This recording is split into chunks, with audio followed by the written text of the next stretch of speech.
Yes, it's another Moonswatch review. Yes, the hype's dialed down a little bit, but if you clicked on this video, I'm pretty sure you're still considering buying one.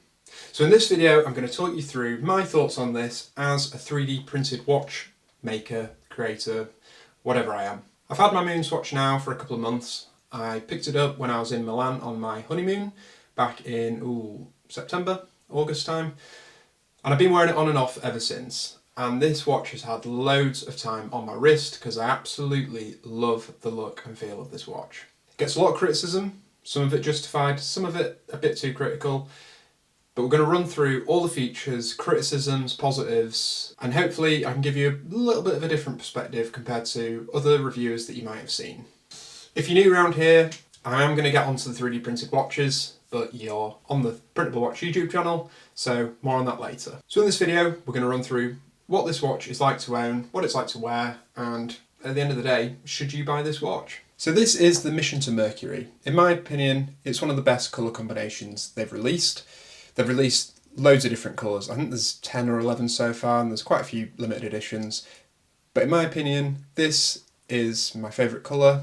I think it's probably the most conservative and sort of stealthy looks. It's not obviously a playful watch. They do have a lot more sort of playful options to go for, such as the Mission to Mars, or interestingly named Mission to Uranus. It's obviously based on the Speedmaster, but it's been interpreted in a more youthful and approachable way.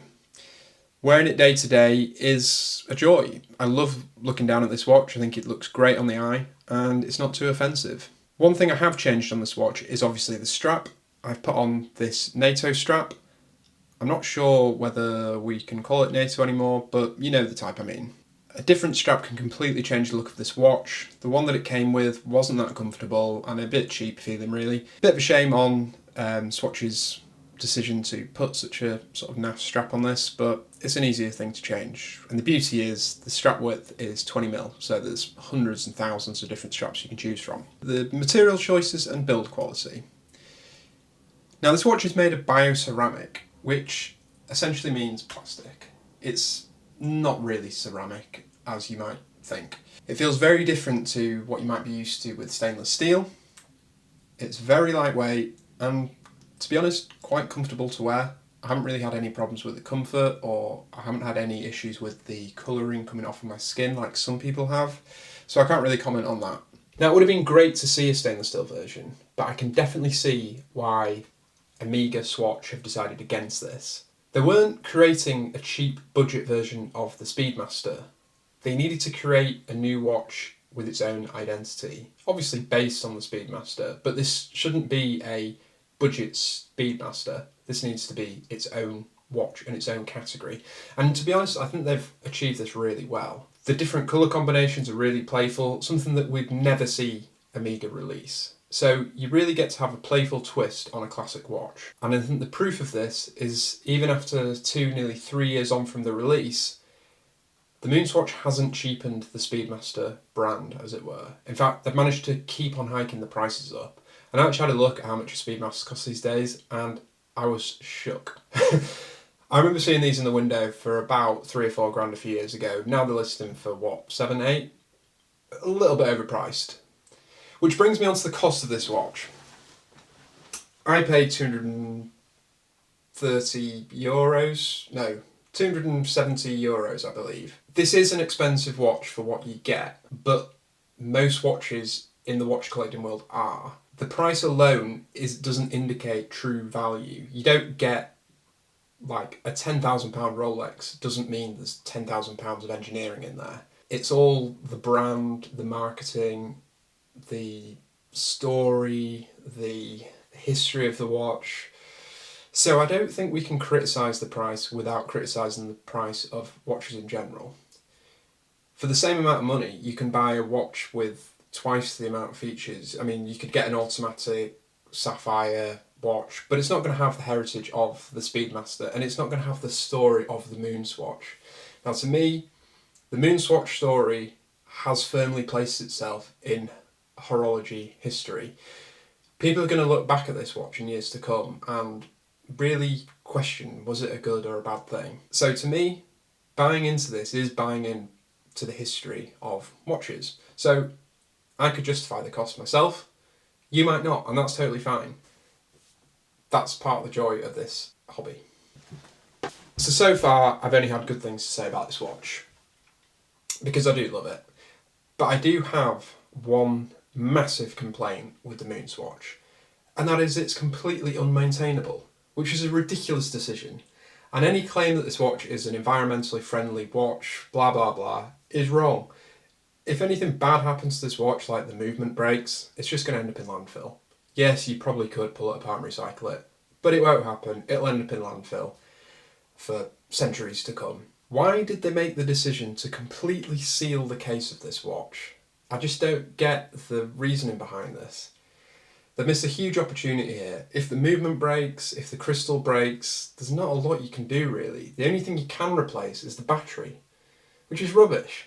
I really question Swatch's decision to do this, because let's be honest, this will be a Swatch decision, not an Omega decision. I say it's almost impossible to maintain and modify this watch. Recently, a fellow YouTuber, Watch This, is that right? Yeah, Watch This has released a video talking you through how to modify your Moonswatch into a metal case from AliExpress. Now, on AliExpress, there's loads of Speedmaster stainless steel cases that you can buy and build your own homage to Speedmaster. And what he's done is he's developed a little 3D printed bracket. He has to pull apart the Moonswatch with the Dremel tool, completely ruining the original watch, but he pulls out the movement and dial and he installs it into the stainless steel case. And this is a great mod, and I think a lot of people who damage their Moonswatches might go down this alley. I've heard of complaints about the pushers breaking, or if anything else breaks, you could definitely look at this as an option. Funnily enough, I do have one of these cases in my store cupboard, so this might be a mod that I look at in the future, but for now I'm going to enjoy it as the sort of dark grey plastic look that you get. Which brings me nicely on. If you're interested in modifying and building your own watch, I actually run this channel, The Printable Watch, which, as it says, is based around 3D printing your own timepieces. Look, I've got one here, and I'll show some nice close-ups of it in a minute. But what I do is, unlike Omega and Swatch, every single part in here is maintainable and replaceable. It's based on standard off-the-shelf components where there are hundreds and thousands of different parts you can choose from, and it means you can build your own watch in your own style, colour, and however you want. I've had quite a lot of downloads so far. There's a huge community getting built behind it. If this is something that you're interested in, follow me on Instagram, The Printable Watch, or subscribe here and check out my other content. I've done a few build videos so far. On Instagram, I like to do a build of the week where I highlight different people in the community that build watches. So definitely check that out, and you're in the right place if you are wanting to get into building your own watch. Downloads start at $2.99, and there's even a free trial download you can get where it's basically a watch with no internals in it. You can throw a strap on it and try it for size. See if it's something that you're interested in doing. Anyway, back to the review. One thing I haven't really mentioned are the features. You should always talk about benefits, not features. But I'm just going to quickly run through it. We've got a ticking quartz movement. It would have been nice to see a sweeping hands chronograph movement. I can see why they didn't do it, because they were keeping this under a certain budget. But for £240, £250, they definitely could have included something a little bit nicer than this. The crystal is Hesalite, which is basically just like an acrylic-y material, so it scratches really easily. Just wear it carefully and it won't really be a problem. I think there's some kind of cleaner you can get for plastic crystals anyway, so if that's a problem, give that a go. And then moving on to the tachymeter and different dials on the watch. I think some people miss out this feature in watches, but a lot of you watching this or looking to buy this might be your first chronograph. We obviously all recognise the dial of a Speedmaster, but do we really know what's going on this dial? So the top pusher, that starts the stopwatch. The main second hand is giving us our stopwatch time, obviously in seconds. We've got our milliseconds and a minute hand there. So as soon as I hit stop, that was a bad example, as soon as I hit stop, this first subdial has gone to 4, so that is 4/10 of a second. So I've got 18 seconds and 40 milliseconds. I can resume the timer and it'll continue going until I hit pause again. I can then reset and we go back to 0. If I was timing and this had one full rotation, this hand would then tick for 1 minute. and obviously you can go all the way up to an hour. Now, a tachymeter. This is again something that is often not confused, but maybe overcomplicated. So, as you can see, we've got one full rotation is 60, half rotation is 120. So, an easy way to think about this is, if you're watching a car travel for a mile and you timed it, and in the 60 seconds you stop the timer and it's hit the 60, that car is going at 60 miles an hour. Obviously, if you watch the car go for a mile and it hits the 120 in 30 seconds, that car is doing 120 miles an hour.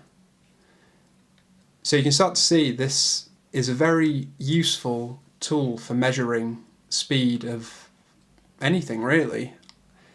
If you weren't measuring a mile, you could be measuring a kilometre. So obviously if it does a kilometre in a minute, it'll do 60 kilometres per hour. If it does it in, well, just past 15 seconds, you'd be going at 225 kilometres per hour, or a mile, or even if you're measuring in metres, you'd be doing 60 metres per second, 120.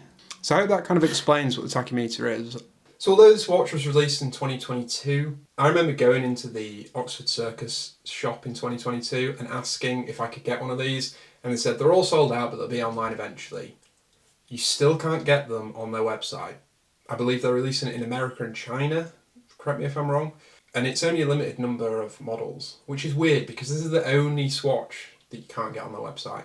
So it's definitely intentional. If you are wanting to pick one of these up, I would definitely recommend going to an authorised swatch store. There are a lot on eBay, and I'm pleased to see that they're no longer being charged at double, quadruple the RRP price. There are quite a few fakes out there, so just be careful of that. Make sure they've got receipts and the original packaging and things like that. So just be aware. It's clearly quite an easy watch to fake, just be careful there. But to conclude, me personally, I absolutely love and adore this watch. I love wearing it. It's a great conversation starter. Maybe one day I might be able to afford a Speedmaster, but this hasn't stopped me from doing that. This is a fun, playful watch that I enjoy wearing and gets a lot of wrist time. My suggestion to you is, if you're still thinking about it and you're still undecided, just go to a shop, try a few on, see if any of them speak to you and whether this is a watch that you want and need in your collection. There's a lot of hype and you can do a lot of reading and watching different reviews, but the best thing is get it on your wrist, see what you think, and that will hopefully make a decision for you.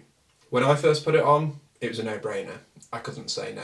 That's my suggestion. And if you've made it this far in the video, thank you for watching this video all the way through. I hope you've enjoyed it. I hope you found it useful. If you have, subscribe and put a comment in. If you completely disagree with what I have to say, I'd love a bit of criticism, so comment that down below. I may have this all wrong and you may have a better point of view, so do let me know. I think that's pretty much all we've got time for, so I'm going to leave it there for now. Thank you again for watching this video, and I'll see you in the next one.